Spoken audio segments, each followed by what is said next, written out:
Um, hey, greetings, Nate. If you can hear me, please, could you give a thumbs up or something? Just react one way or another.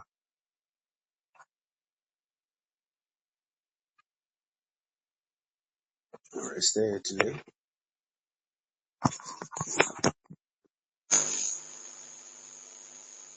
If you can hear me, please, okay, great. I guess there's a delay. Great. I'll hang on for a bit for other people to, I've sent the invite for other people to join.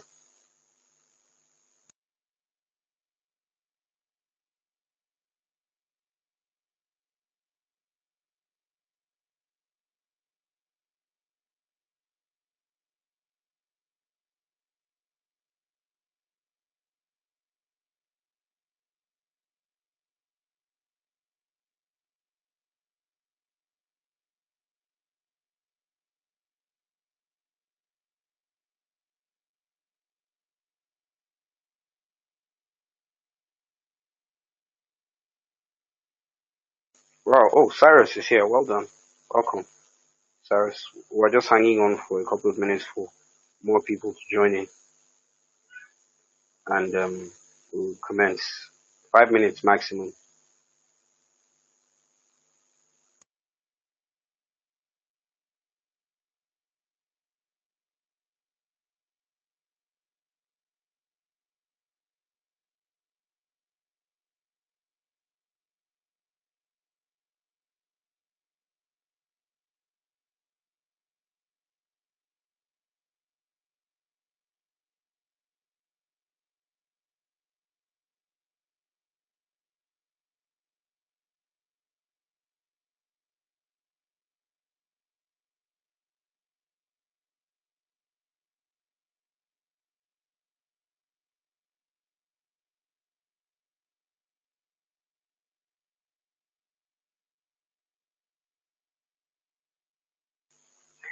So in the meantime, while I wait for other people to join in, oh, Jacob just got dropped off. I'm sure, of course, Cyrus knows what this is about, so I guess I'll be talking to Neto. I'm sure also knows what's going on. Welcome, Buega. Um, just to bring Nate up to speed, because he's about the only one here who is, who may not know what's happening. So there is we have a huge insurgency problem in Nigeria. It's we have militant groups in the southern part of the country called the Niger Delta, right? So the Niger Delta in the country it's in the southern part of the country. It's where most of the oil, all of the oil from Nigeria is extracted, right? That's where all the oil comes from. So it's a couple of states. So uh, because the government hasn't granted them private property rights in that area, the government pretty much controls all the proven oil reserves. All the oil fields pretty much belong to the government and their cronies, right? And the people in those regions have been fighting against the government for decades now.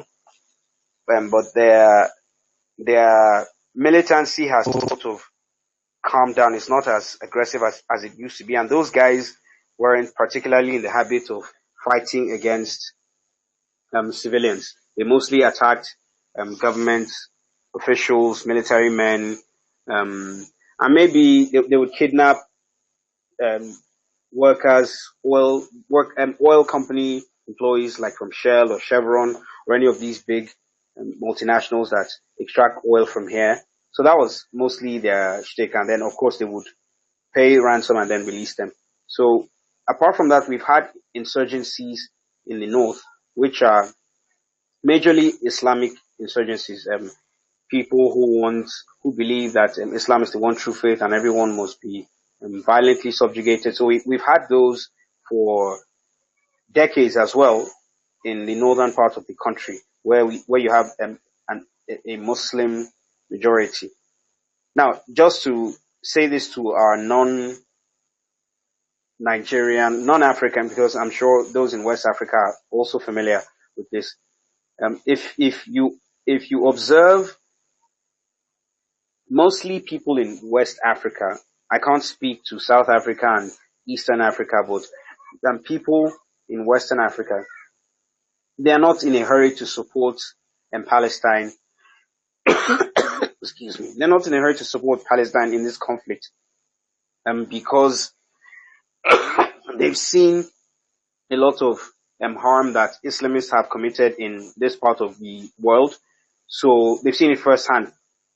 And because of that, they are not, they rope the Palestinians into, they see Palestinians as an entirely Muslim population, so they are not as sympathetic to the Palestinian cause as other people would be, right? If you observe this, for the Westerners or non-Western Africans listening, if you observe this, you would hardly find a Nigerian libertarian who is Christian, or at least non-Muslim, or one from Ghana defending Palestine. They would much rather just be silent on the issue.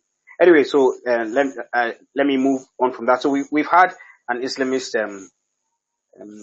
attempts to expand and take over territory. So it has been happening. That has been happening for so long. Every now and then you have crises where Christians and Muslims start to fight each other.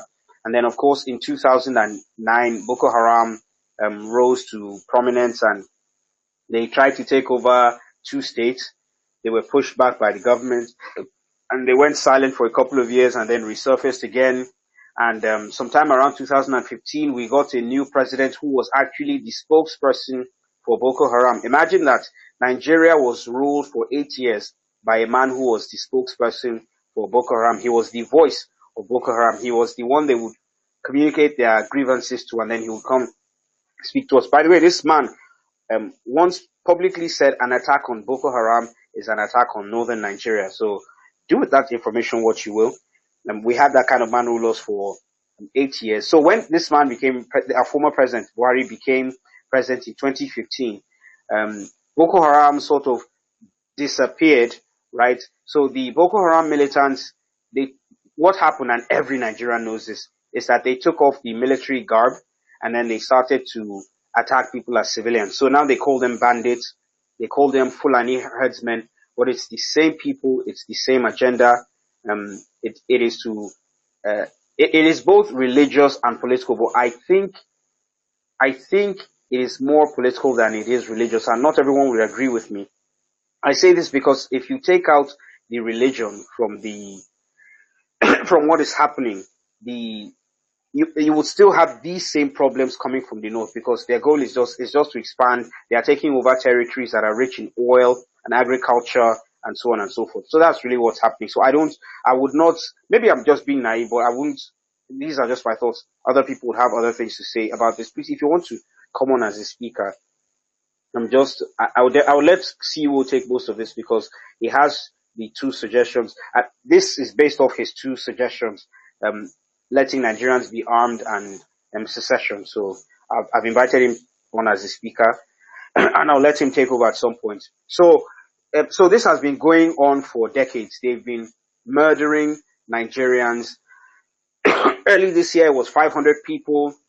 And something I've learned, something anybody needs, I'm sure everyone knows this about the governments in their countries, but I've witnessed it happen firsthand in Nigeria. I once escaped a very horrible accident where a tank carrying diesel caught on fire, and over 50 vehicles were burned to a crisp. People who were hawking bread and nuts and vegetables by the roadside, which usually happens, they were scorched. They were all burned to death. This was on the I think on the 4th of October 2023.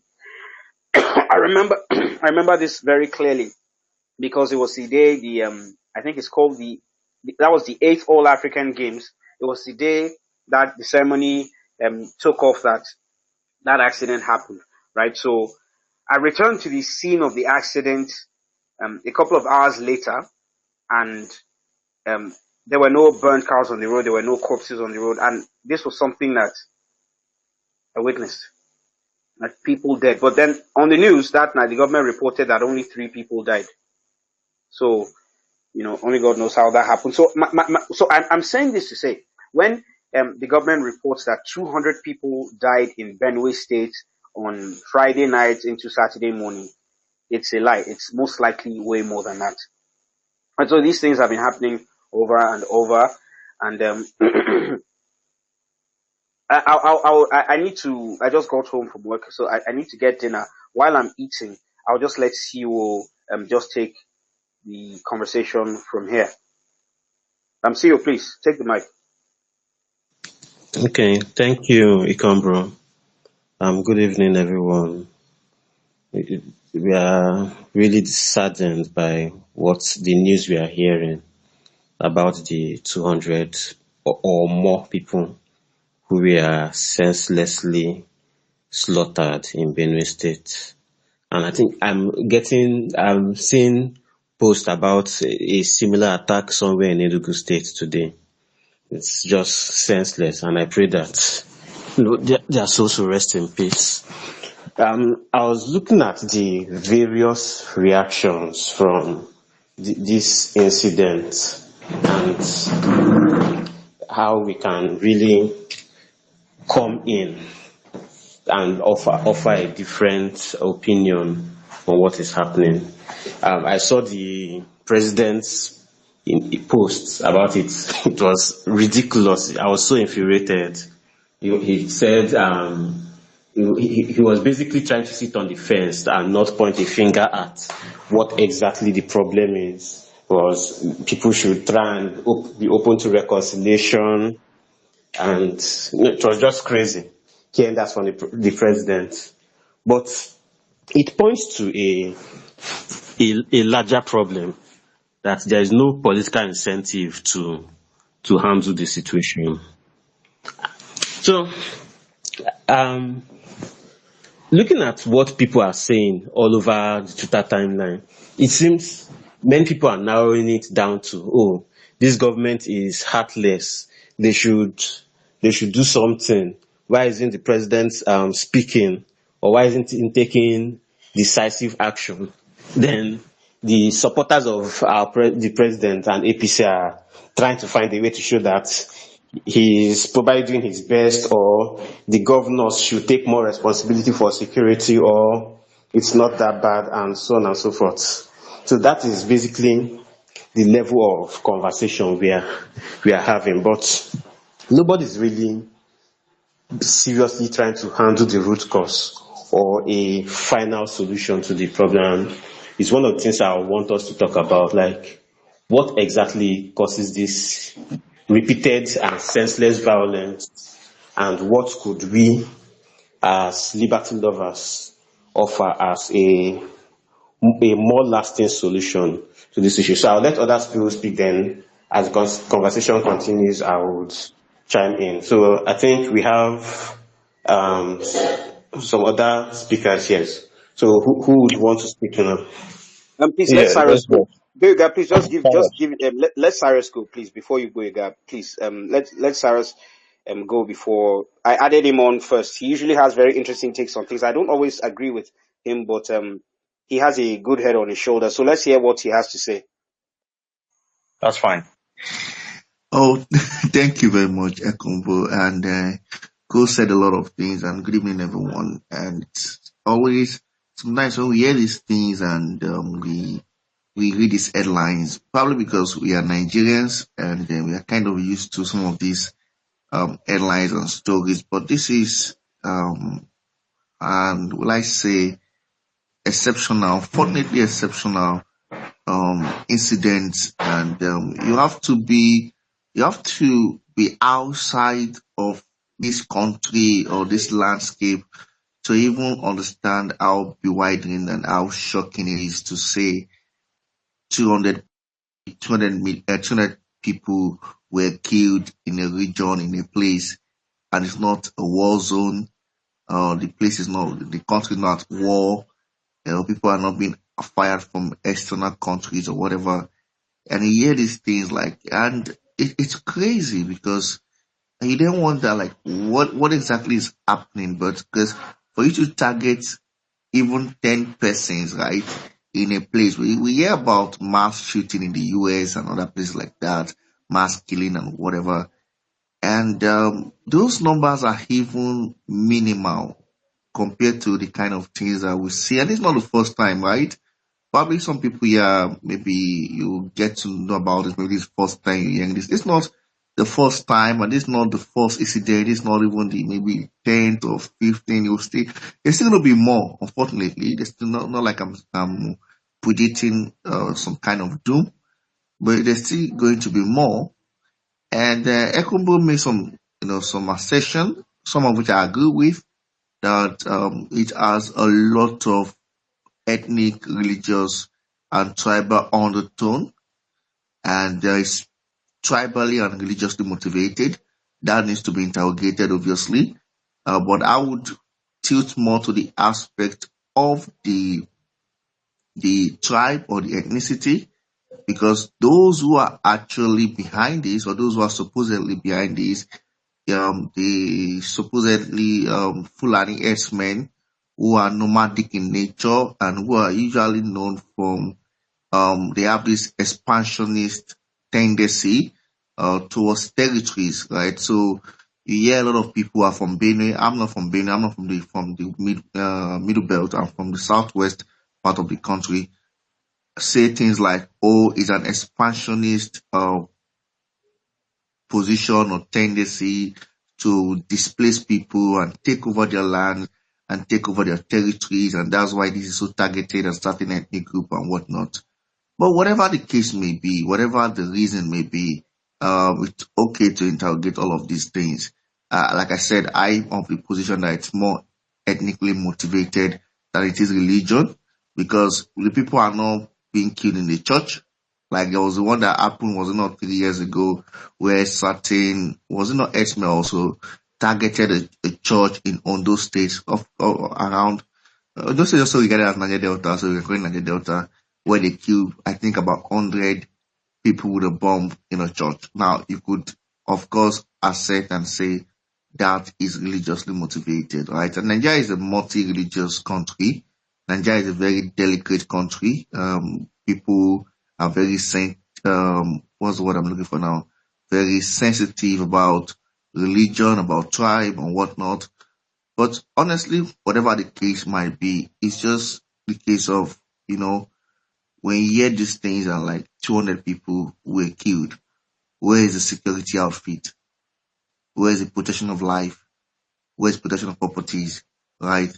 Who is watching who? What is guarding who? In fact, where is the, in terms of community watchdogs and whatnot, that, should be responsible of raising this kind of alarms that leads to this kind of thing, right? And so for me, I think a better position, do I look at it? Like I said, this is not the first time, it's not going to be the last time, because Nigerians, we are, I used to call it, we are, we have selective amnesia, and we know how to quickly move on from one thing and then jump to the next thing. Everybody's, there's an uproar right now, right? Everybody's concerned, as they should be, obviously, about these things, and the government sees people's grievances and whatnot. And that's why it seems as though they care about the whole thing. But just give it a couple of days, not even weeks, a couple of days, Nigerians collectively will find a way to jump away from this and move to the next thing that's going on, the next bad whack and gone of social incident, whatnot. And that's why, like I said, we have collective amnesia. And as a country is paying for that, we don't really put this in context. Whether it's security, whether it's social phenomenon, whether it's economy, we don't like to put, events that matter in context as a country, so that we can address them in such a way that are significant and, that can really matter, because we like to jump on every new thing that goes on. Sometimes those things are more smoke screen and noise. But anyway, for me, it's a breakdown of law and order. It's a breakdown of security outfit. It's a breakdown of community policing, right? And all of the things that go with it, self-defense and whatnot. And that's why we, people should be, championing these things, right? Nigeria has 200 million people. The last time I checked, we have about, I don't want to quote the wrong figure, but less than 100,000 police. And all of these police forces are within the purview of the federal government for a fact. So the federal government is responsible for the police outfit in this country. And police is I would like to say, the closest security outfit that individuals can get, right? Not the army, not the navy, is the police, right? They are the ones to enforce law and order within a community. Nigeria have less police, right? And all of these police, we don't have like maybe the US that have different, policing, the FBI, the state police and whatnot, the county police and what. We don't have that. Everybody answers to the federal government. As a matter of fact, we've had situations whereby police, disobey sitting governors because of the federal might, and the federal government says this, the state government says this, and the police go ahead and do what the federal government says because the federal government pays the police bill. If you have that kind of security setting in such a volatile environment, then you have a big problem. And that's why I say Nigerians, we don't put things in context. Because if we put things in context, I feel like one of the bigger issues that should be a takeaway from this, this painful tragedy, in my opinion, would be what happened to, championing community policing, what happened to championing, the decentralization of policing in Nigeria, so people can at least protect themselves. I'm sorry to jump in, but I just want to be no, I'm not cutting you off. I just want to ask a question. So because we're here to talk about solutions, right, and then go back and forth on it. So let's try and focus on that. So if I'm getting you correctly now, your suggestion is community policing, decentralizing the police so that the states can have state police and local government police, right? Is that what you're saying? I just want to be sure exactly what your argument is so that people we can go back and forth on that. That's absolutely what I'm saying, right? And it speaks to a lot of issues, right? Because the federal government, the way I look at it, Nigeria is a very big country. We are multi-ethnic country. We have diverse lands. We have wide lands. We have, forests. We have bush. We have, you name it, right? And so, whereby many a times police are assigned to places that they do not really understand the cultural disposition of those places, right? So, and secondly, beyond that is that the welfare of the police themselves is not being looked after because the federal government that control the arm of policing in this country is also spread lean, right? If you have a situation whereby there is small unit of security or small unit of police where the state and the local government can look after those force and everybody know who is who, in my own opinion, it's not a solution that will solve all our problems. I'm not saying that. But I feel like if you look at Nigeria, if just look at the typical Nigerian police, on the street, and think about him in such a difficult position, the first thing we think about is his own life. Some of them don't even have good pension. They don't have, their children are not being looked after. Their homes, their welfare are not being looked after. And they don't have good equipment because, like I said, the federal government is spreading. So you have a situation whereby when you have a smaller unit of police outfit, you can then have the state government or the local government or the way and whatever, or even the joint state and local government look after the welfare of the policing and decide, what goes what. That's one part of it, right? I feel like that's one part of it. I know other people might have different ideas on how to handle these things, but I've seen situations whereby police find themselves in positions like this and they have to look at their own self-interest first because the government itself does not really care about them. That's a fact. So that's aspect of it. I know some people are championing someone like Ekombo, for example. I know him, I know what he represents ideologically. Like something like self-defense, owning a gun, owning your own gun, owning your own pistol, being able to defend yourself. Yeah, I'm not for or against it, right?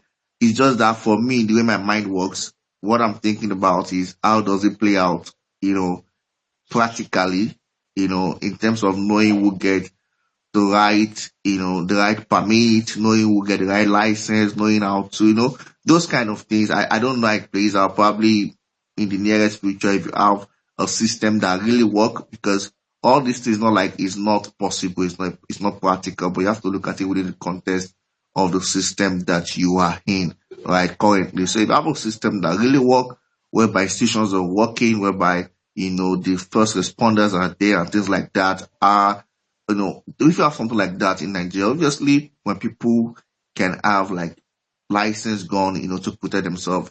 But the bare minimum, in my opinion, would be why not have a situation whereby people can protect themselves with community policing? That would be like my own go-to. But like I said, there was sorry about that. A call came in. Like I said, there was a bill. Maybe there's still the bill, a pending bill in the House of Assembly, the National Assembly today, about state policing. There was a time when the government just came in and the momentum was all high and everything. They were talking about state policing, but I don't know what happened to that bill. I don't know whether maybe it's ran out of momentum, and like everything in Nigeria, people move on to something else. But probably this will reignite people's motivation to push for such a thing again. We'll see in the future. So that's just my own take on it. But like I said, this is an abnormality. You should not be hearing a situation by 200 people, 200 people are killed. You see it not just in Benue, in Sanfara, in Yobe, in other places like that. Even in Kaduna, there was one that happened I think in 2022 in Kaduna or whatever. I've seen multiple deaths. We don't have to keep shedding blood. I think common sense can prevail, but it's a painful scenario. Thank you, Ekombu. So am I the only one who can't hear him? Am I the only one, or is it on my end, or is anybody else not hearing him? No, we can hear him. Oh, I Probably heard. your end. We can hear him. So your end. So Boyga, please, could you speak? I heard all. Is anyone else hearing Cyrus? Because it started breaking up towards the end. So I want to know if it's from here or if it's It's from your end. Yes, you're the only one. okay. It's most You're likely the from only here one because I not can't hear listening. Boyga either. Oh, okay. So please just if you can just Boyga, drop please and go come ahead. back. Oh, all right, I will in just about a minute or two. So I'm just going to speak to community and multi-tribal systems. So the way I understand, for instance, Southern Kaduna is that there are differences in religion. Benue, the Chief versus the Fulani. The way I understand it, I would like to be corrected if that's wrong. And this has gone on perennially. This did not start 10 years ago. It started longer than that. So it feels like um, something would happen on this side. They will wait a year, come back and attack, and then it will go on and on. Again, um, I want us to maybe factor in this part of this context into the conversation. How is it that it has been so hard for so long for governor after governor, president after president to be able to, even within the current Nigerian context, it's not what we as those of us who believe in, liberty, it's not the system we want, but even within this system, I believe it should still be possible to be able to manage a crisis that has gone on for so long and try to quench it finally. And I wanted to speak to, maybe it's because they are very, very different when it comes to tribe. For instance, in Yoruba land, somehow Yoruba has been able to tame all kinds of community clashes. They still happen, maybe in the last 5 years, maybe you hear about one. The very famous one in 93 was Ife and Modakake. I don't know what happened, but it was really, really brutal and tragic. And that was solved there and then amongst communities. So maybe it's the homogeneity, maybe because Steve and Fulani are very different, maybe because the systems over there are sort of different. And again, business is involved this time. We're talking cattle, we're talking farms, and there is some kind of property involved. And that will lead me to the second part of my talk. The first is that, is it because there are different tribes? There is no homogeneity. Is that why it's been so hard to, solve this problem? And secondly, land is involved, and we're talking security. So it's now a matter of ownership. If government owns the land, how did you allocate land to this person, and the other tribe comes to claim every now and then that we should have access to that land. We should be able to graze anywhere. So if government owns in this system land in this area, why can't government perfectly and carefully and objectively allocate land to A and B and maintain, this is what you claim is your property, you own the force, you own police, then send your agents into these spaces and manage them properly. And then the third leg would be, if we're saying that people in Benue and essentially Nigerians should have their arms. Of course, that has the advantage. But in this particular case, what I presume would happen then would be the people in Benue would be able to defend themselves. So it will now then become who has more firepower. You guys have guns now. We will go and get something worse or something more powerful. So we'll wait for you a year. We know that you were able to repel us this year. We'll come back with more heavy ammunition. So it becomes who has more backing politically, who has, mercenaries abroad, who is able to access the better guns. But we have not solved the problem. So it goes back to land ownership. So I think I've just been able to split it into land and personal security. But I see that there is a bottom line that has to be addressed, even if people will still be able to defend themselves. Enough said.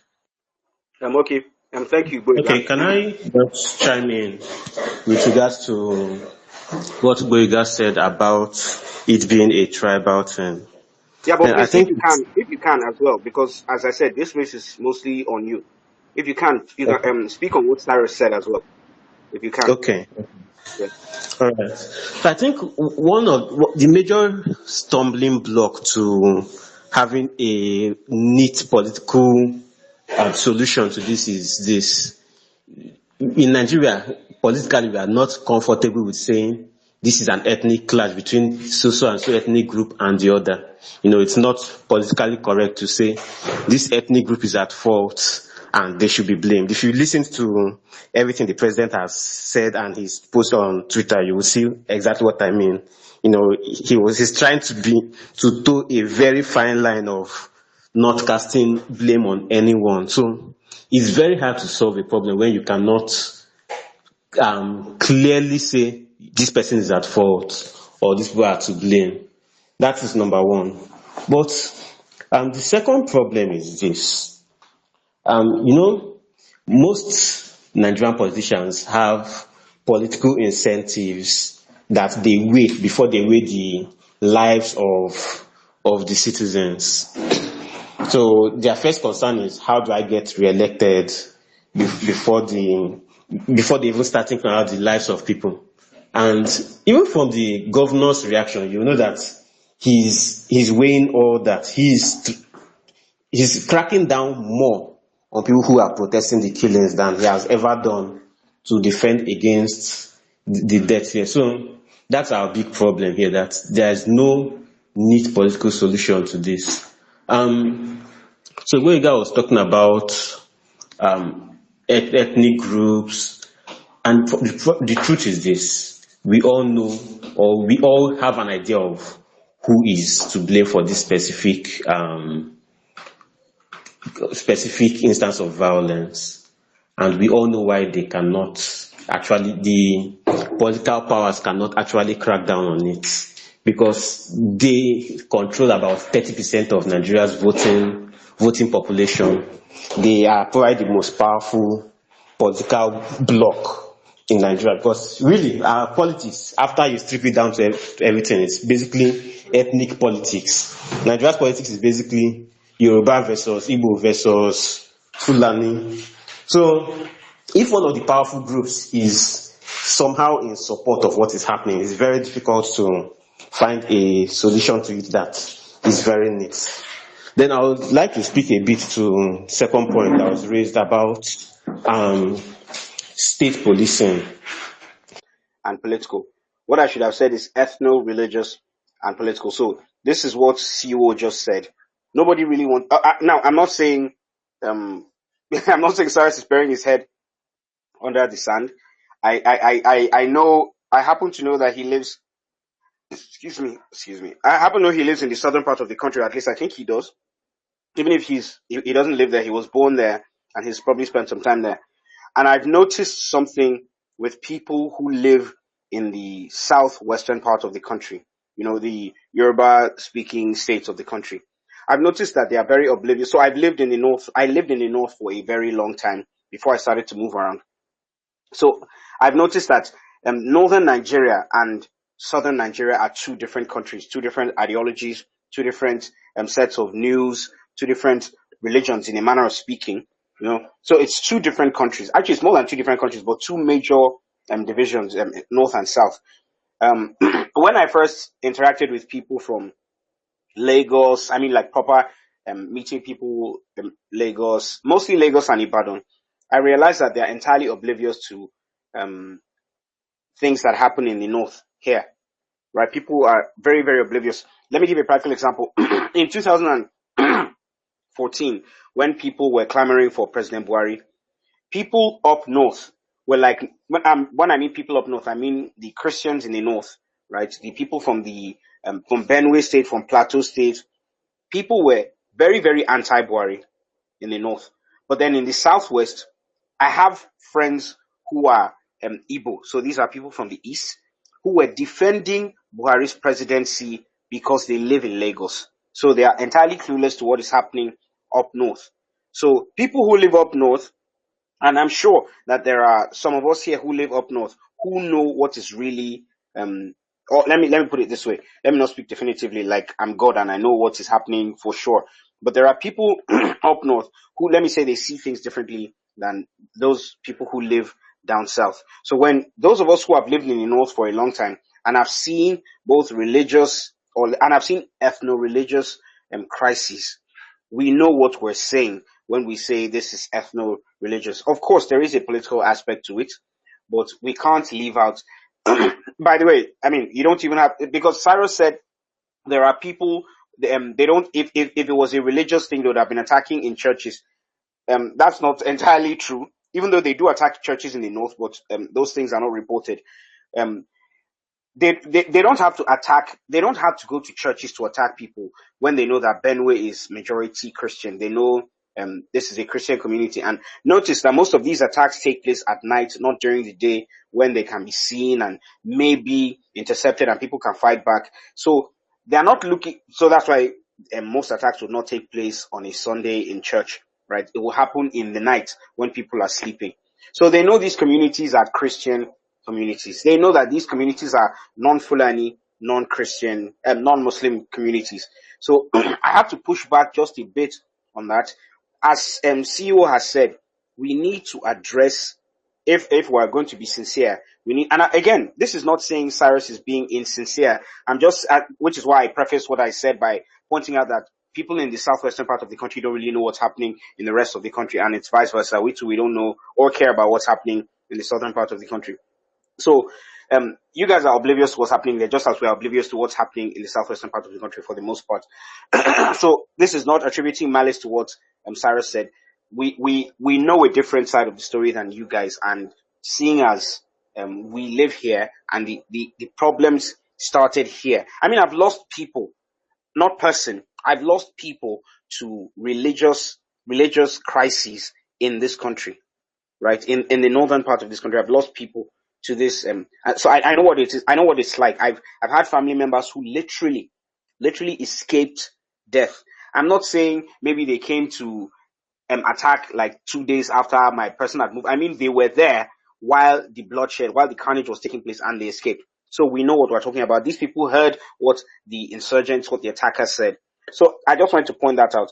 Cole says we should speak truthfully. Let everybody speak what they know. So just giving, as Boyega said, as Sarah said, more context. There is an ethno-religious aspect to this crisis, and it's a very, very big one. It may not be the original motivation, but it is the mask that the people wear to do this. So let's Hunter Cyclops go on because he's raising his hand, and then after him, Ragnar would speak, and then CEO can jump in with the rest. Yeah, thank you so much. Can you hear me? Yeah, I can hear you loud and clear. Oh, great. Thank you so much. Thank you guys for such wonderful conversation so far. I would like to jump in by sharing a personal experience. In 2011, August, I lost my elder brother. He was murdered by Muslim folks in Jos. He was just coming back from work and he was killed. In cold blood. And aside that, there is a neighbor around. I think I was in around 2013. There was a kind of bomb blast in Jos at that time, and he was affected. He died some weeks later. Now, I grew up in Jos. I was born in Jos. I'm Yoruba.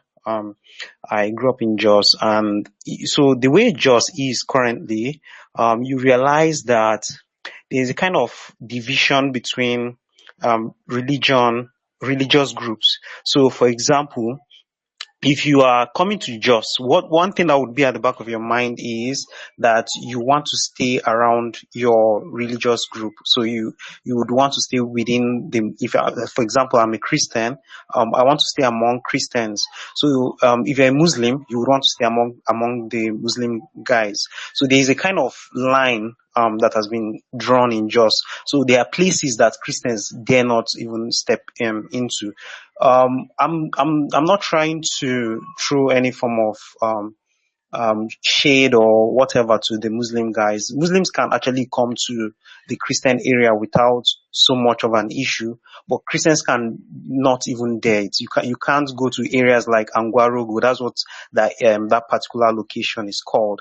Angwarimi, all those areas. Muslims are occupying those areas. In fact, there's a Deeper Life church headquarters that was once there, and that church had to abandon their property there and they left. So what I'm trying to say is that if you are not there, you would actually think that these issues are not religious. They are heavily religious. The crisis that I have experienced in Jos, I mean, since I became kind of politically conscious, 2001, 2009, 2008, like 2004, series of all of these crises, they were heavily religious. And what you would also find out is that for the Muslim or for the Islamic guys in Jos, once they occupy a particular territory, they are actively trying to kind of expand those territories. So you see these things play out in real life. You're not just reading it as tweets or as Facebook posts. You are seeing it happen. You're seeing it happen in real life. So I just want us to understand that as Econ Bro had rightly said, that the north and the south, we are quite different.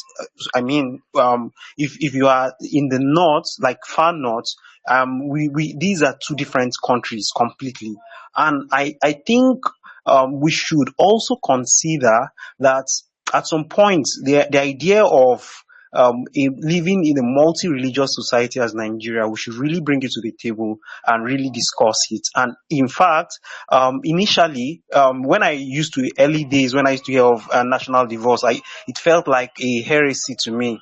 But I just realized that, I mean, if Nigeria is to move forward, that is something that we should rightly consider, just to allow other people to speak to.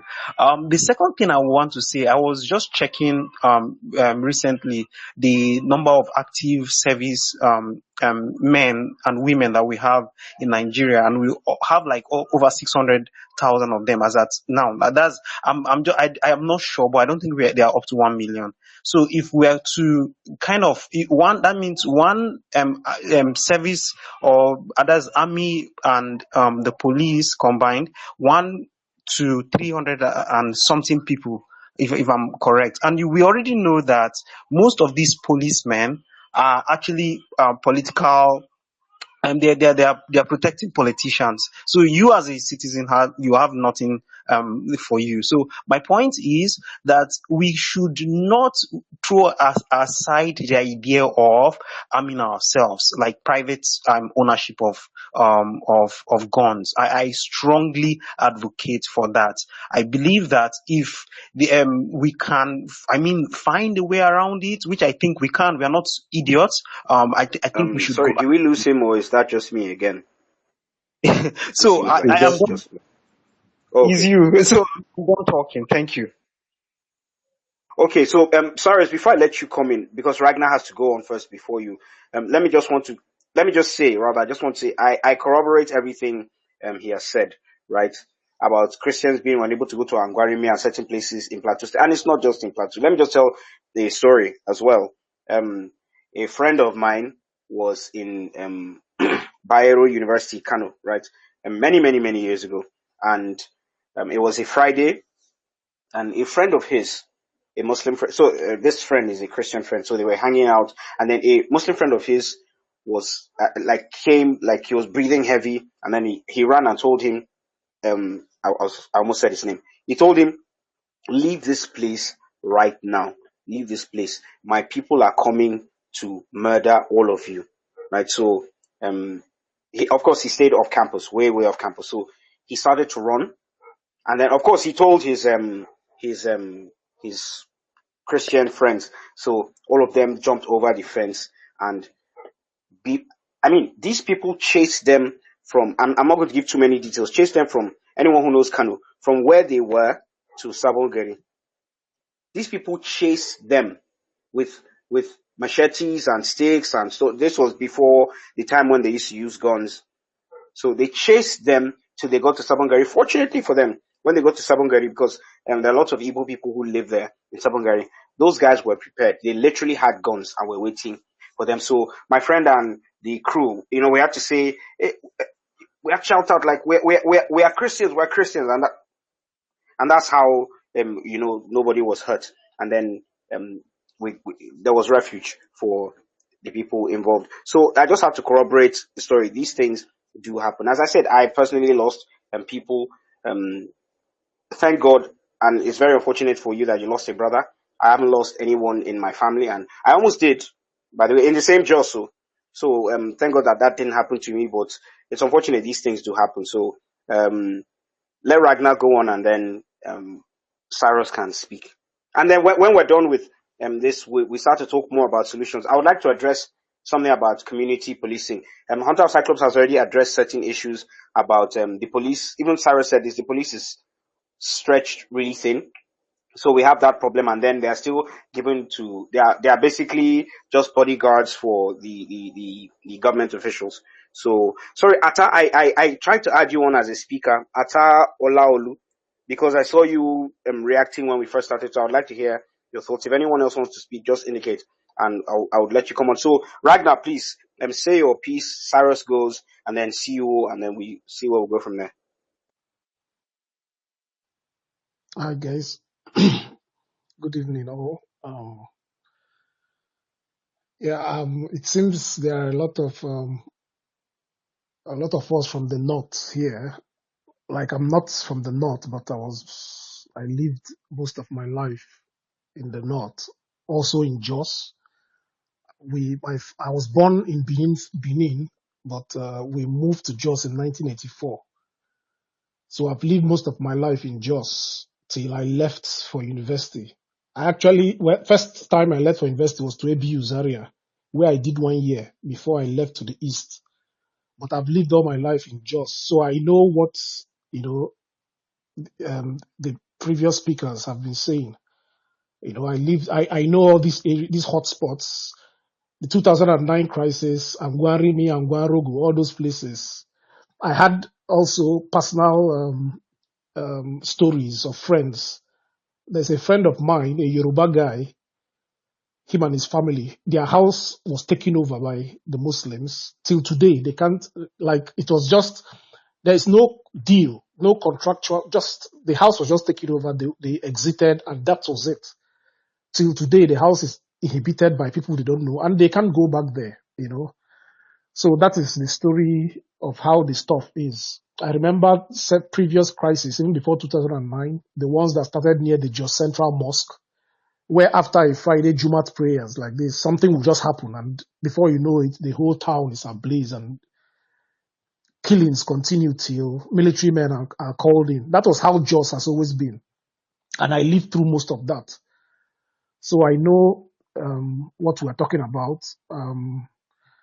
However, there's something I want to point out, which may be my most important point before I drop off.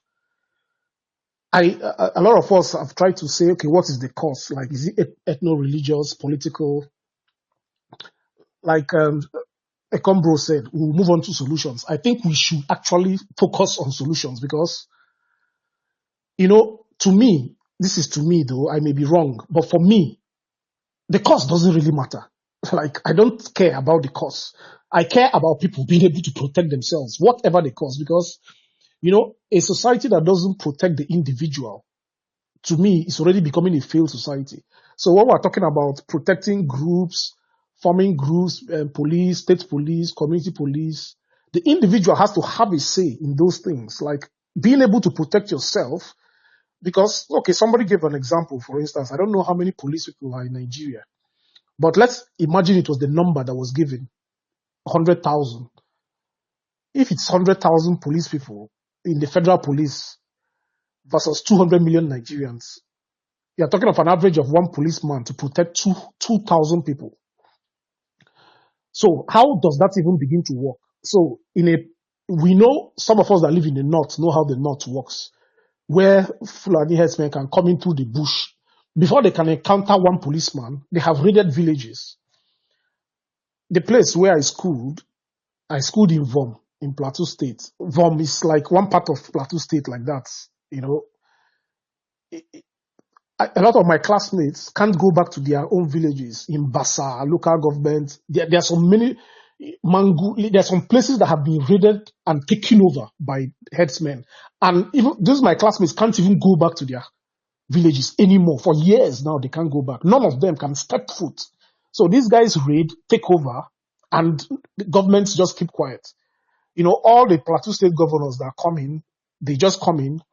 I don't know that it's a political stuff. Most of them are just not able to do anything about it. So one of my classmates, eventually they formed a community policing stuff like some of us have been suggesting here in Just Not, and they have been able to protect their community, at least to some extent. There are advantages to that, and there are also some disadvantages, which I believe we're going to talk about, because, when you give a group of people power, for instance, I am an Igbo guy from the East. I remember when we had Bakassi, that was like a kind of community policing against, criminals and thieves and kidnappers and things like that. We know how it all ended up, because you give a few group of people guns and say, you guys are now the ones, and most times the individuals don't have a say in how those, policing groups are formed, these community policing groups. So eventually, after some years, those guys begin terrorizing the community eventually. It happens a lot, at least in the East, I know it happens. But this, my friend in Jos, who is part of a community policing group now, I've not heard of situations where they terrorize their own people. Of course, you won't hear stories. He won't come and tell you those things. But I know there are pros and cons of this policing by communities, whereby some young boys are trained in a short while, given pump actions to move around and protect the community. They do well in terms of protecting this against this, Fulani herdsmen. In fact, there was an invasion they repelled not so long ago, maybe a month ago, not more than 2 months, if I remember correctly. And some of them get injured in this process. So they really try to do something. They work hard, so that can be a starting point. Like we said in liberty, right? Anything that ensures more freedom for smaller communities, we support it. At least we get to that which we want, which is the ability for each and everybody to protect themselves. There are countless examples of why this is very important. The first thing is that there's how many police people, like, okay, if I pay taxes, and the government tells me you pay police, let me say of your taxes, 10% is for policing. However, several nights in my street, we are raided before any police comes. How is my tax working? I don't understand it. Like, if I'm paying taxes for police, I expect a policeman standing outside my door almost throughout every day, or at least at the gates of my community. Or if I have an estate, let like 7 policemen be standing there every day. Is that not how it's supposed to work? But it doesn't work like that, and we know it can't work like that. It's not even feasible. It's not reasonable. So private policing has to come in. But the nucleus of the matter is that individuals should have the ability to protect themselves. We can't overstate the importance of this. Individuals should have the ability to protect themselves, because protection after crime doesn't make sense to me. It doesn't make sense. A society that cannot protect the individual has failed. It has failed. All these let us form political reasons or political solutions. Okay, this is the cause. We're looking at causes. Okay, ethno-tribal. Let us form a discussion. Let us discuss this in depth. Nigeria has failed to discuss. Discussion won't lead us anywhere. To be honest with you, I'm telling you, Nigeria is so diverse. Our problem. Nobody wants to listen to anybody. So the solution is where it's our solution should start from solving the problem, and that problem should be that criminals should be stopped right at the point of their crime. That is how it should be. People come in like Ekombro stated. Most of these things happen in the night. People just sneak in through the bushes quietly on their motorcycles. Sometimes even without lights, they glide in, putting up their lights so that they can use the element of surprise. You come into a community where nobody has even a dang gun. What is the fate of those people? But imagine a community where you come in, once there's a scream, because there's an example I have in mind with this. But before I talk about that example, once there's a scream, other houses, people are woken up and they have pulled up their arms. That is a community that will remain protected. So instead of killing 200 people, you may end up with maybe headsmen have killed 5 people and 5 headsmen are on the floor. What do you think will happen for the next group of headsmen that want to attack that community? It will not happen. I was on Spaces a few days ago with some people from the US, and one of the guys in Georgia who lives in Georgia said something that struck me very well. There is a county in Georgia in the United States where they were being terrorized a lot with crime, all sorts of crime. Of course, as libertarians, we don't support governments passing laws, even if it's laws that appear to protect people. But in this county, the mayor said by mandate, every house should be armed. Like they made it a law in that county.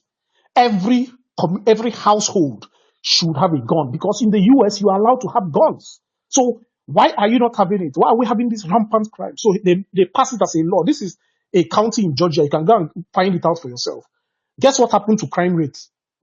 The next just from that day going forward, all the criminals in that county in Georgia knew what has been passed. One thing, guys, there's one thing you need to know about criminals. They want to stay alive. I'm telling you, most criminals who want to steal, they just want money or want to get a little pleasure. They're not doing what they want to do because they want to die. So when they know that households are armed, they will calm down. Instead, they'll look for places that are not armed to go and now effect what they want to do. So we must keep talking about this thing because it is the ultimate solution. We can't run away from it. It is the ultimate solution. And we must keep speaking about it.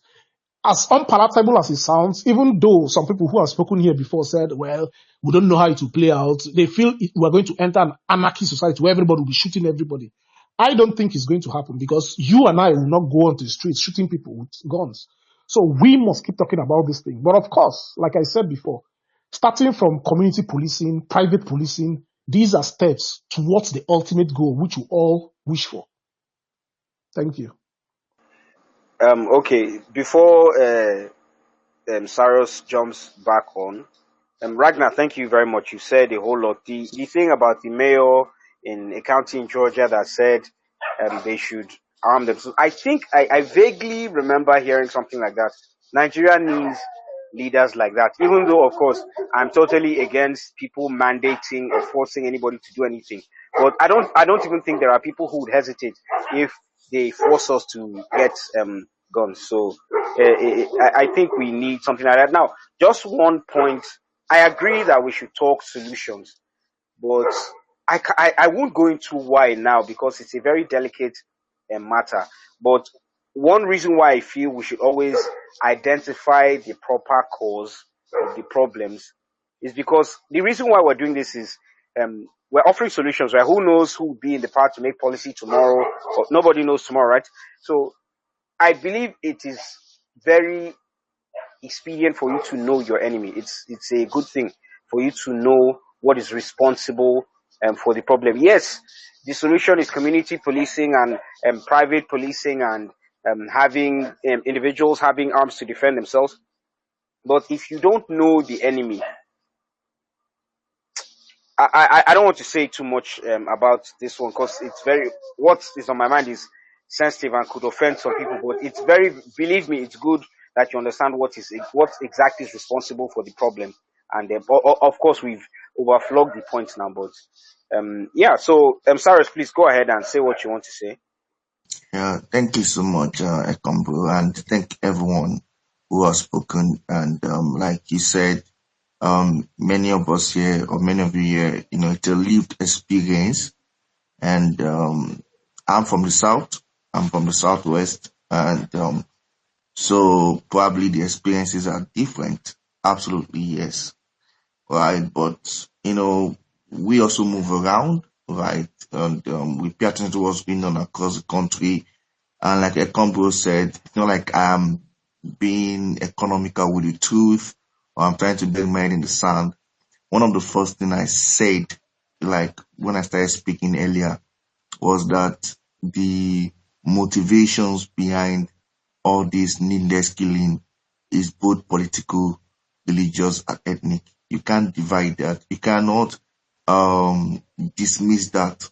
It's a fact, right? And so, but sometimes I feel like when we emphasize some things to a point that it just more do certain things and then push certain narrative that may not help the whole issue at the end of the day, right? And then you have to always understand, all of us here, we are very, very well intentioned.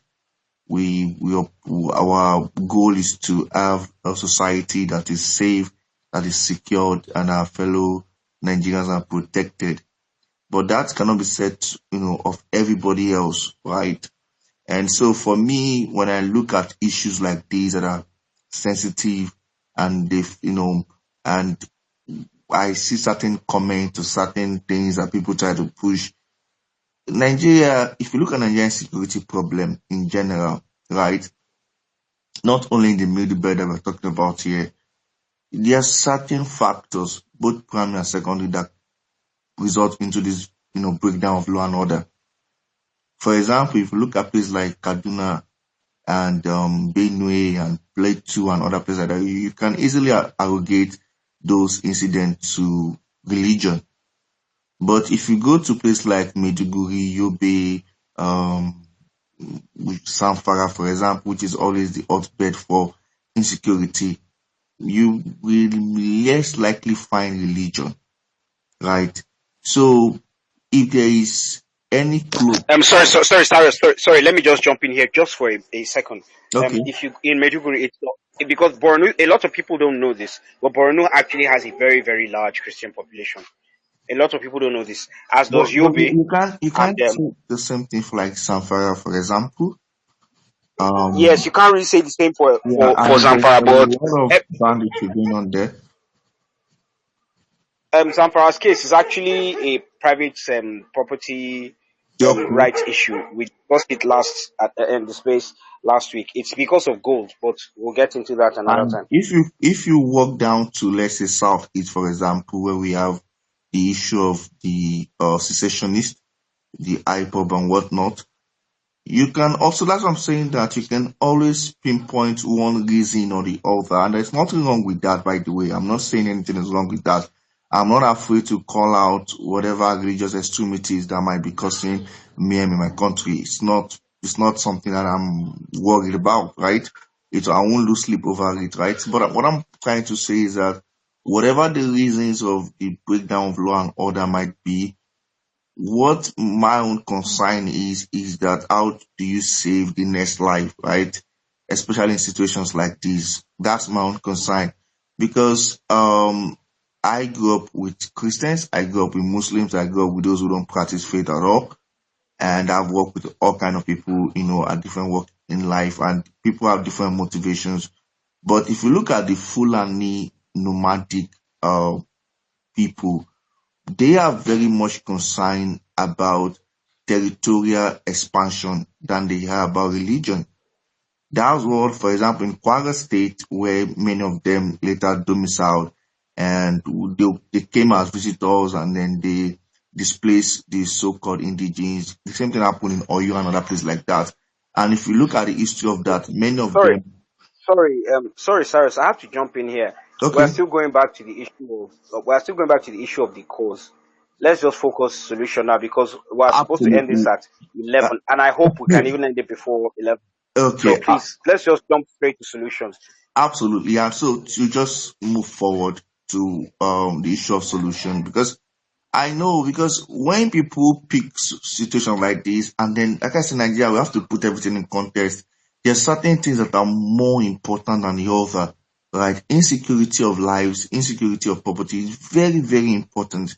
You cannot have a nation where 200 people lose their life overnight, and then you're kidding yourself that you have a nation, right?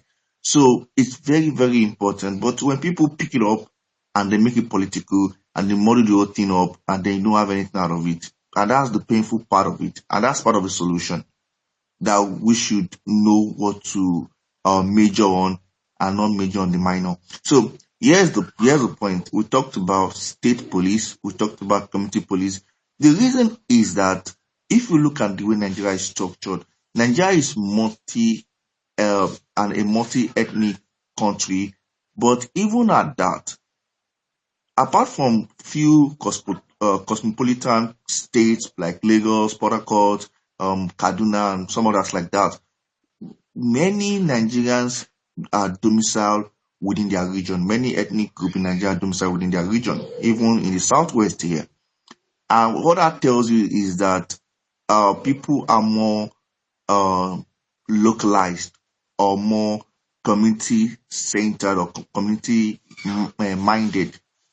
So it's not this, we don't have this cosmopolitan country whereby everybody is interrelated and intertwined. That's not really the case. A huge major part of Nigeria are very, very institutionalized. They are very, very based on their own ethnic, and that has its own advantage.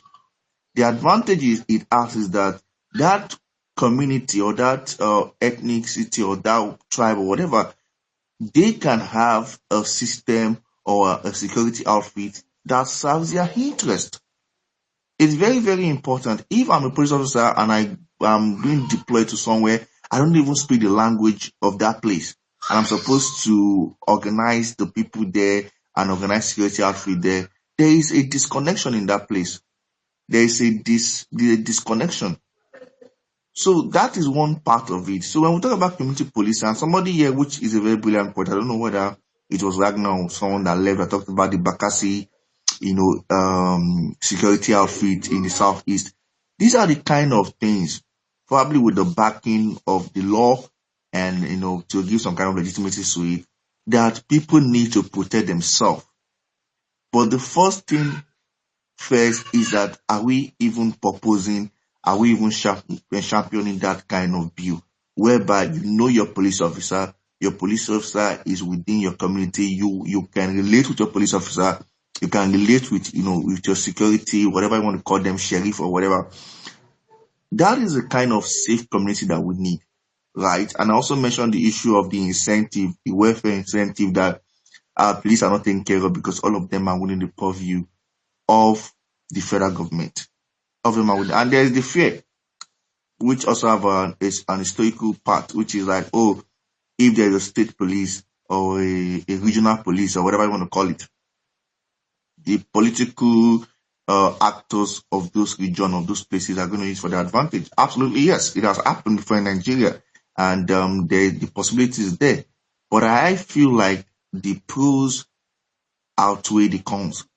Now, someone said something about the issue of self-defense, that I'm not against self-defense, right? In fact, the best kind of defense that you can have as a human being is to defend yourself, right? And not, hand over your life to somebody else to defend you. But the problem in Nigeria that I see is both institutional and economical, right? Guns are not cheap. Bullets are not cheap, right? So even if you today say you give everybody license to get a gun, whose hand will the gun go? It's not going to be the hand of the poor, the destitute, and the vulnerable. It's still going to be in the hand of the well-to-do. That will be the case. Same with the gun, same with the bullet. Sorry, let me just raise an objection now, and I would like us to do this. Let me raise an objection to because I've heard this argument made many times before, right? That it's only the rich that will buy guns. In America, pretty much anyone can buy guns. Pretty much anybody can buy guns. They are not that expensive. Today, with a 3D printer, you can make your own gun. I would not say much about that. The reason why guns are expensive now, they're expensive for the same reason drugs are expensive, because there's prohibition. If there is no prohibition and people are allowed to buy guns, the supply will just flood in automatically. And when the supply, let's forget the other economic factors like inflation and all those things, right? But I'm saying guns will not be as impossible to afford as it seems that they are now. So the reason, let me say that again, because I tend to get, I'm a bit rambly sometimes.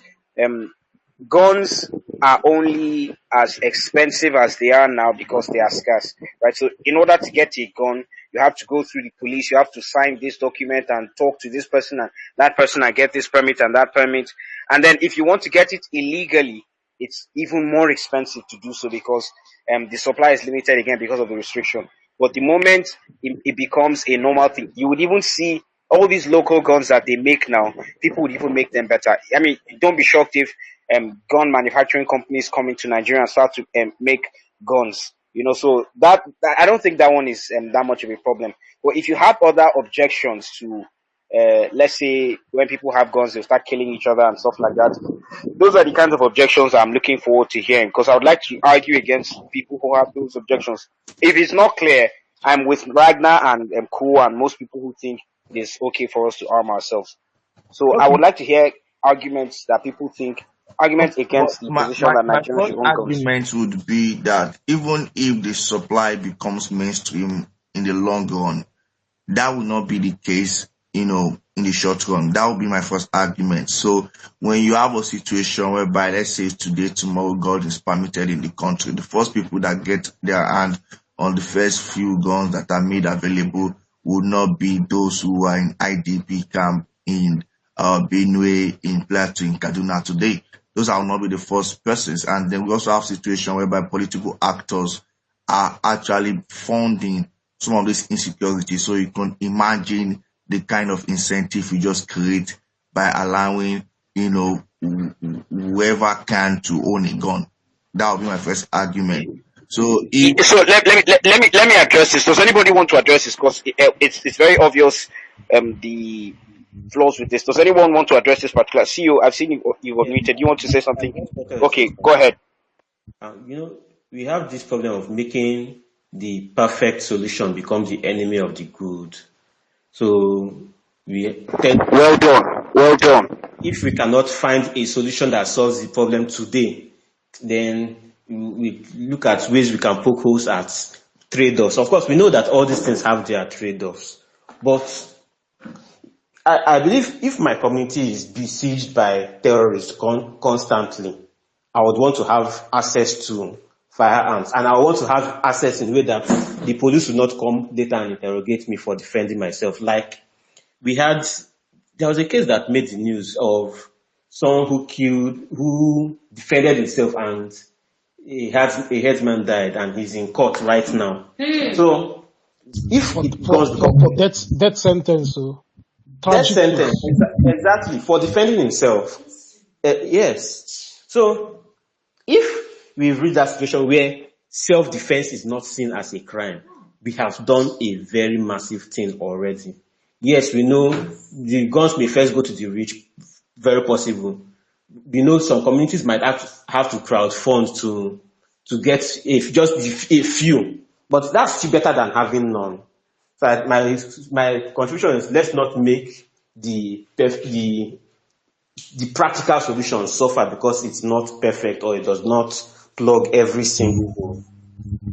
Yeah. Well done. Well said, brother. So, in addition to that, because that's what I was going to say, but in addition to that, I've seen many politicians argue from these constituencies that have attacks.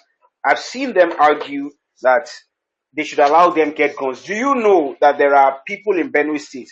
There are lawmakers, there are ministers from Benue State, commissioners in the states that have money to buy guns. They'll buy and give their people, right? They'll buy and give their people. So I don't really think that objection is a serious one. But more importantly, is what COO said, which is that we should not let the perfect be the enemy of the good. If the rich getting guns first is how it's going to happen, which I don't necessarily think it has to happen like that for the reason I've already explained, because they would also get for the people in their village. Let's not forget that these politicians, some of them, they still have mama and papa that live in the village. They have brothers and cousins, and they don't want them wiped off the face of the earth. So most certainly they will get them weapons, right? So, or even if this was not the case, if the guns would get into the hands of people like I'm sure everyone on this space, or most people in this space, I don't know everyone's financial situation, but I believe most people here will be able to afford, even if it's a basic handgun, right? When the supply increases, if that happens, if it saves one extra life, then it's a good thing. If it saves one extra life, so we should not wait for it to spread in the long run and protect every Nigerian has a gun before we can say let's do this. If it's one extra life that we save, then it's better than what we currently have. So any other objection? Okay, Yes, I think I'm not taking the objection position, right? Which is quite interesting because that is not my position. My position is that if we have a working system whereby not perfect, but everything should be working the way it ought to be working, there is nothing wrong with having self-defense mechanism like owning a gun, right? But the problem that we have in this country is very multifaceted. That where the way I imagine it, right? Because me, I go out, I relate with people, and I see what's going on. We already have a system that is very, very fragile, not fragile, but it's broken. It's like completely broken. So what I mentioned, for example, like if you give everybody a permit to gun, the those who are determined to do evil, right? Who have the manpower, who have the resources and whatnot, they will get their hand on it. And the first is that they will supply these guns to these guys. And then you say, okay, these people have guns, right? So that's one part of which you guys have addressed, by the way.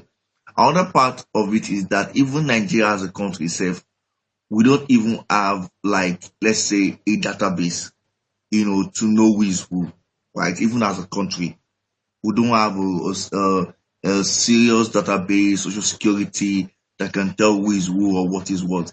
So in that kind of very fragile situation, issues about gun, in my own mind, just in my own mind, right, it still seems a little bit dicey.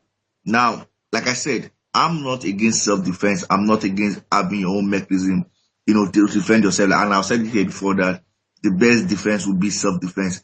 However, you have to also situate it in the country where you live and see all these alls and contradictions. Then you can say probably we should come from a place of consciousness, which is not too much to ask. So that's my own position. Bro. Okay, okay. So in response to so you made a point about basically we need a database. I personally don't even agree with that. I don't agree that we need a database. I believe I don't need to let somebody in the government know that I have a gun before I have the right to protect myself. But again, we would not let the perfect be the enemy of the good. So if those are the conditions under which we can get guns, even though in the long run it's going to backfire because some government would use it to confiscate guns and to limit what people can do, and perhaps even set people up.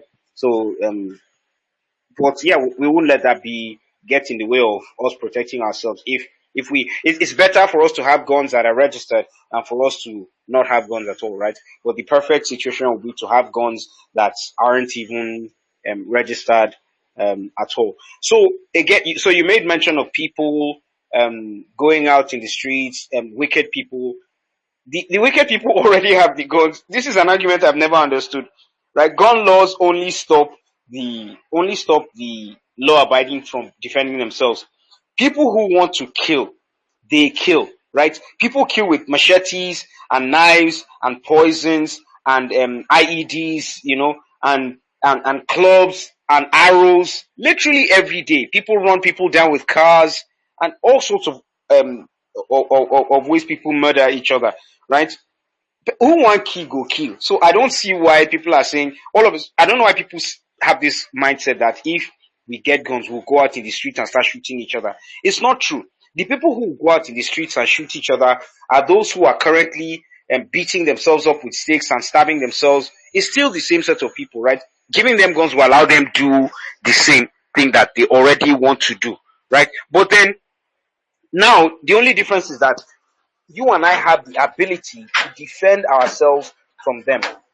Criminals already have guns, and even if they don't have guns, they have other kinds of weapons that they can use. If I own a gun today, I keep on asking people this question, and I'll ask Cyrus and anyone else still listening. If you have a gun today, are you going to go out in the streets and start shooting people? The answer is an obvious no. But everybody feels the next man is irrational, that the next man would go out and start to kill people. As Ragnar said, everybody likes life. Oh. Everybody likes life. So it's not like people just have a death wish. If all of us have guns, you don't know who owns a gun.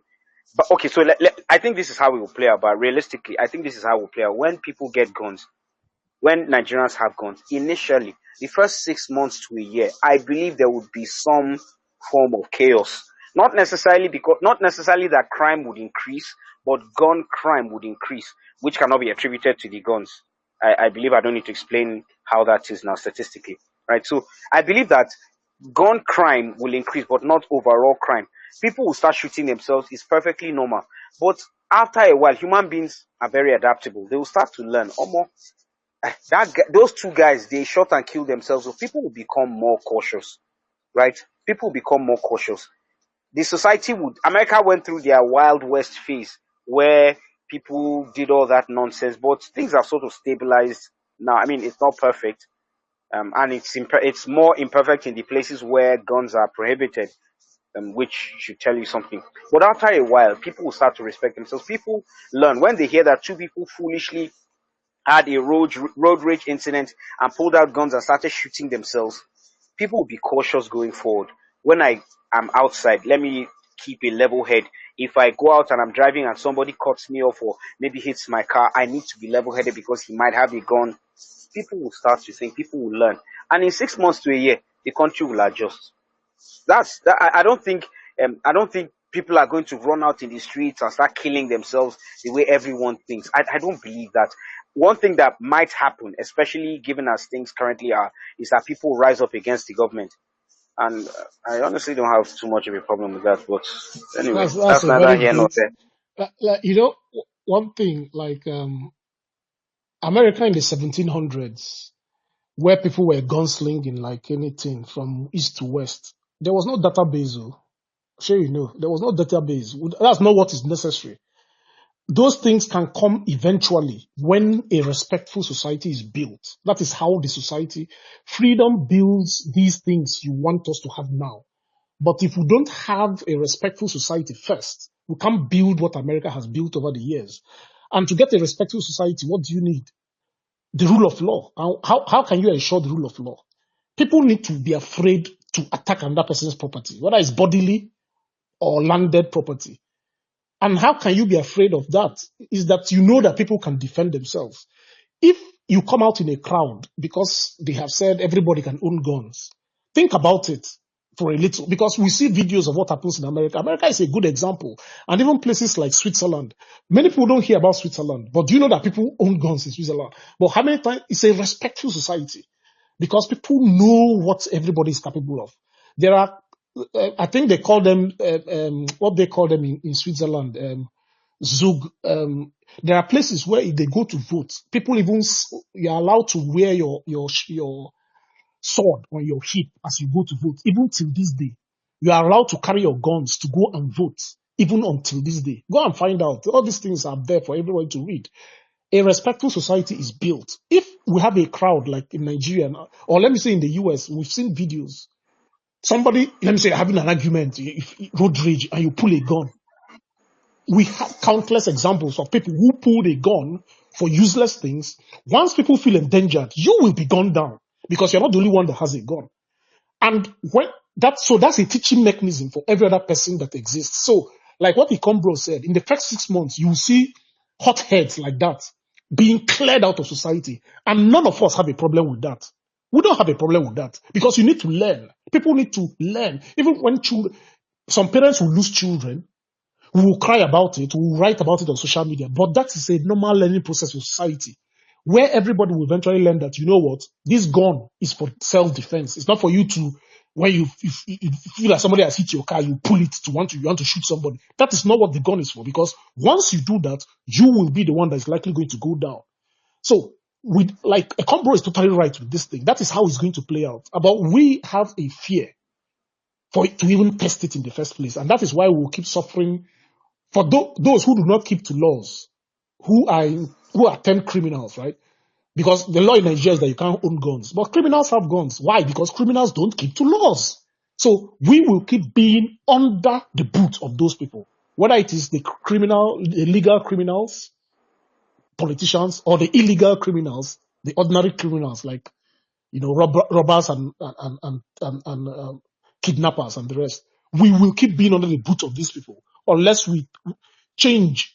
If we want to have a society like the American society where there is respect, we must start from the basics, where individuals must be respected. So I know Cyrus is a fan of Thomas Sowell. Thomas Sowell has written extensively. I can't remember which of his works now, but you can easily just Google it and find it. I can't remember which one, but he has written about this gun thing, and he mentioned Switzerland as one of the examples.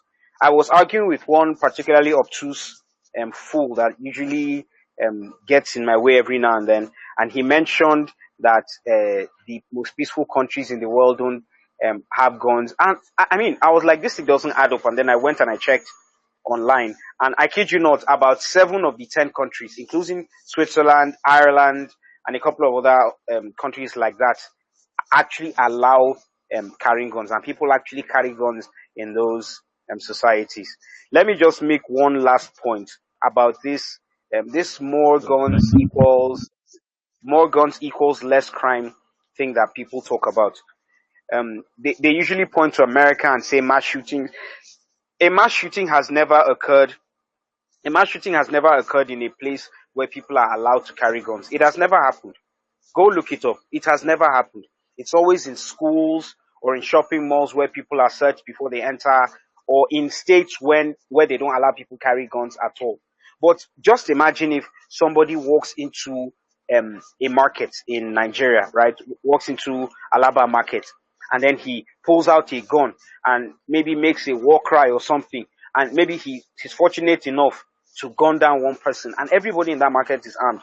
Believe me, that guy will literally gun down only one person, and it has ended. Last point, sorry, I know I said that was last, but this is last point from me because it's almost late and I have work tomorrow. I'm sure we all do.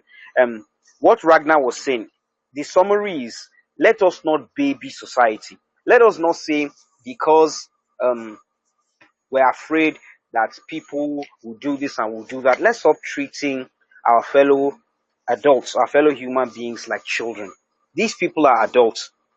Sometimes hardships have to take place. People have to suffer for people to learn their lesson. And that's why people like us who are doing what we're doing now.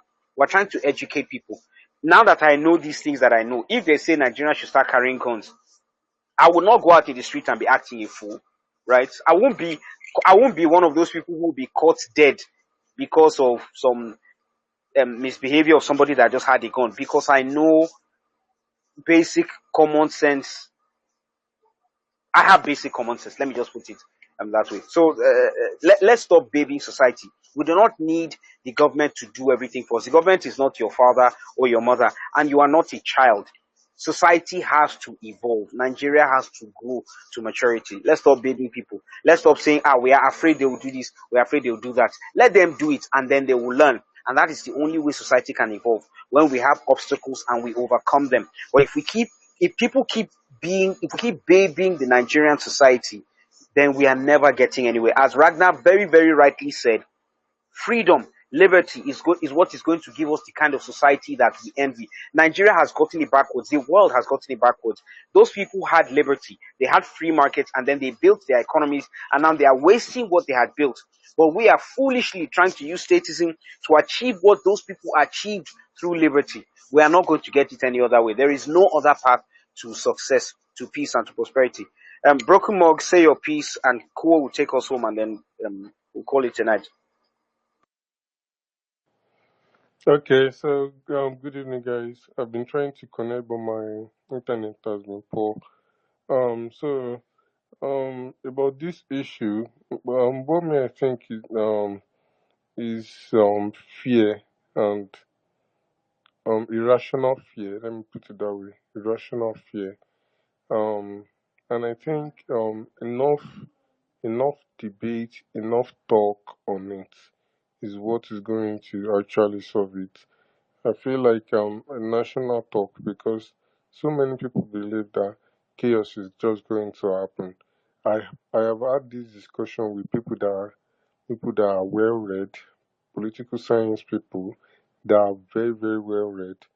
Um, while I was serving in a private university, um, and they they all seem to believe that chaos will happen.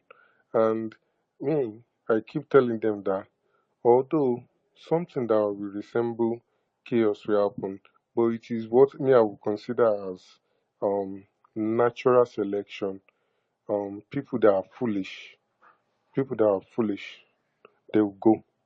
No lie about that. People that are foolish will go, and people that are smart will live, and the IQ of our people will grow with in generations to come.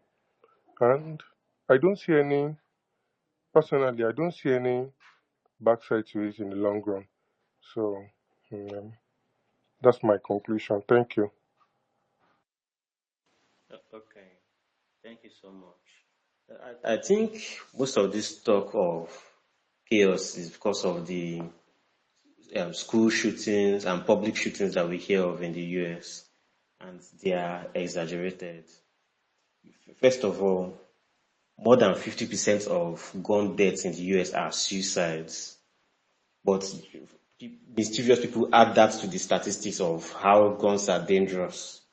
And I don't have it off the top of my head, but in a typical year, you probably will have less than 20 deaths from this idea of a cycle that just went on rampage in the whole United States. You probably will have less than 20 deaths in a typical year. But that makes the headline, and that's what people now say, oh, there are 2,000 gun deaths, even though 1,500 of them were suicides. And people think all 2,000 of them were people going on rampage, shooting their neighbors, shooting whoever they quarrel with. But it's so obviously exaggerated. But I wanted to end on this note. We all love economics here, and we are familiar with the idea of the seen, the unseen, and the unrealized.